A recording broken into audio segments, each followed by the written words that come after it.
पिता हमस्य जगतो माता धाता पितामह, सब कुछ मुझे ही मानो, सब कुछ वो हम ठाकुर जी को ही माने। लेकिन साथ में गुरु जी को लेके चलना पड़ेगा। कोई सोचेगा कि अकेले हम भगवान की भक्ति करेंगे और भगवान को प्राप्त कर लेंगे, उनको रिझा लेंगे, तो यहाँ पर थोड़ी गड़बड़ है। यानी गुरु जी को भी, अपने गुरु को भी वैसे ही गुरु में भी ब्रह्म बुद्धि रखकर गुरु और भगवान की एक साथ भक्ति करनी पड़ेगी। ये भागवत का सार है, गुरु और भगवान की एक साथ भक्ति। गुरु में ब्रह्म बुद्धि। भागवत में लिखा है, बोले यस्य देवे परा भक्ति यथा देवे तथा गुरु तस्येते कथिता अर्था प्रकाशन्ते महात्मनः। यानी जैसी बुद्धि हमारी भगवान में है, ठीक वैसे ही ब्रह्म बुद्धि किसमें होनी चाहिए? गुरु जी में। गुरु जी को ऐसा नहीं समझना ये हमारे जैसे, तुम्हारे जैसे नहीं है गुरु जी। गुरु जी का सब कुछ दिव्य है, गुरु जी का मन दिव्य, गुरु जी की बुद्धि दिव्य है, गुरु जी की सब इंद्रियां दिव्य, उनका शरीर दिव्य है भगवान के जैसा, उनके एक एक कर्म दिव्य हैं। जो लोग अपने जैसा मृडमय बपू गुरु को समझते हैं, दीक्षा तो ले ली, लेकिन गुरु जी को क्या समझ रहे हैं? मृडमय बपू, यानी आकाश में पृथ्वी जल अग्नि का पुतला मानते हैं। वहीं पर भक्ति चौपट हो जाती है। बीज तो डाला था गुरु जी ने खेत में, अंकुर भी नहीं फूटेगा। पेड़ तो बहुत दूर की बात है, फल फूल तो बहुत दूर की बात है, उसमें से अंकुर फूटना भी मुश्किल है। अंकुर कब फूटेगा? जब गुरु जी के चरणों में हमारी श्रद्धा होगी, विश्वास होगा। श्रद्धावान लभते ज्ञानम, जिसके पास श्रद्धा होती है उसी को ज्ञान की प्राप्ति होती है। श्रद्धावान लभते ज्ञानम तत्पर संयतेन्द्रिय, यानी श्रद्धा, विश्वास और इंद्रियों का संयम। जैसे कच्चा घड़ा होता है, उसमें जल भर लो तो धीरे धीरे जल सब उसमें से निकल जाता है, घड़ा खाली। ऐसे कुछ लोग भजन तो करते हैं, लेकिन कभी ज्ञान नहीं उपज रहा, भक्ति नहीं उपज रही, वैराग्य नहीं उपज रहा है। इसका मतलब बर्तन फूटा हुआ है। अर्थात जब हम वृक्ष को खाद पानी देते हैं, खाद पानी हवा सब कुछ देते हैं, ऐसे ही जब गुरु से दीक्षा ले लेते हैं तो गुरु जी में जितनी श्रद्धा होगी, जितना विश्वास होगा, जितना समर्पण होगा, और जितना आप भाव से और श्रद्धा और विश्वास से उस ब्रह्म नाम को भजेंगे, उतनी जल्दी उस बीज में से, ब्रह्म बीज में से अंकुर फूटेगा, उसमें वृक्ष बनेगा। किसका? भक्ति का। और उसमें ज्ञान रूपी फल और वैराग्य रूपी फल लगेंगे। लेकिन यदि गुरु जी में श्रद्धा नहीं है, विश्वास नहीं है, अदृढ़म जो हतम ज्ञानम, जो ज्ञान दृढ़ नहीं होता वो नष्ट हो जाता है।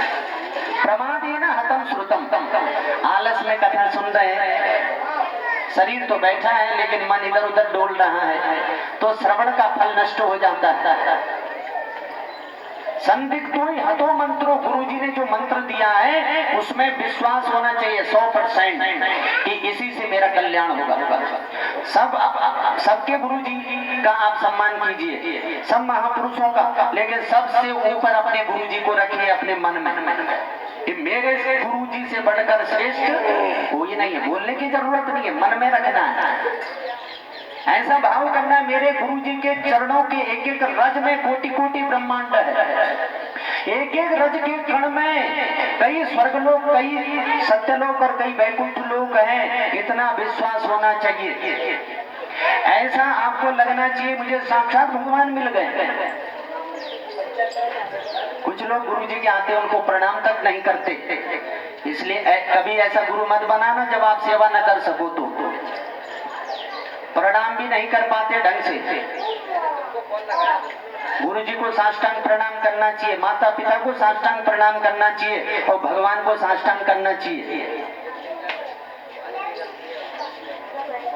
गुरु गुरुजी सामने यदि खड़े हो तो शिष्य को भी खड़े हो जाना चाहिए। ये नहीं कि शिष्य बैठा है गुरुजी खड़े हैं। गुरुजी बैठे हैं तो शिष्य को खड़े हो जाना चाहिए। गुरुजी लेट जाएं तो तब जाकर शिष्य को बैठना चाहिए। बड़ी मर्यादा है। गुरुजी कुछ पुकारे तो ऐसा हूं आदि शब्द नहीं बोलना चाहिए। जैसे हम करते हैं कि नहीं संबोधन, हूं और तुम, जो शब्द गुरुजी के लिए उच्चारण करते हैं वो अति पाप है। यही गुरु अपराध है। आगे जाकर के फिर कितना ही भजन करोगे और जन्मों में पवित्र नहीं हो सकते, क्योंकि पाप का बाप है कौन? मैंने बताया, अपराध। पाप हो जाए कोई बात नहीं, अपराध नहीं होना चाहिए। पाप तो भगवान के नाम संकीर्तन से खत्म हो जाता है, लेकिन अपराध यदि गुरु नहीं चाहेगा ना तो भगवान चाहे कितना ही कुछ जोर लगा ले, भगवान के सारे पुरुषार्थ विफल हो जाएंगे, लेकिन अपराध नष्ट होने वाला जब तक गुरु कृपा न करे। इसलिए गुरु बिन भवन निधि तारा ही ना कोई, जो विरंच संतर सम हुई।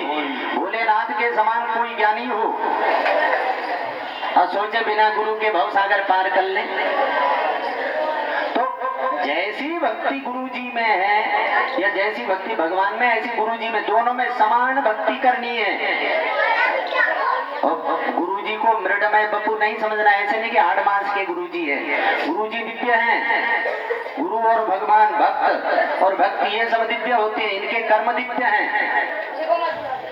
जब भगवान कृष्ण यहाँ ब्रज में आए तो उनका देह सामान्य लोगों को तो ऐसा लगता था कि ये हमारे जैसे हैं, लेकिन भगवान तुम्हारे उन लोगों के जैसे नहीं थे। भगवान का हर चीज दिव्य था। भगवान के शरीर से एक विशेष सुगंधी आती थी। जब चाहे वो शरीर को कठोर बना लेते थे, जब चाहे वो शरीर को कोमल बना लेते थे,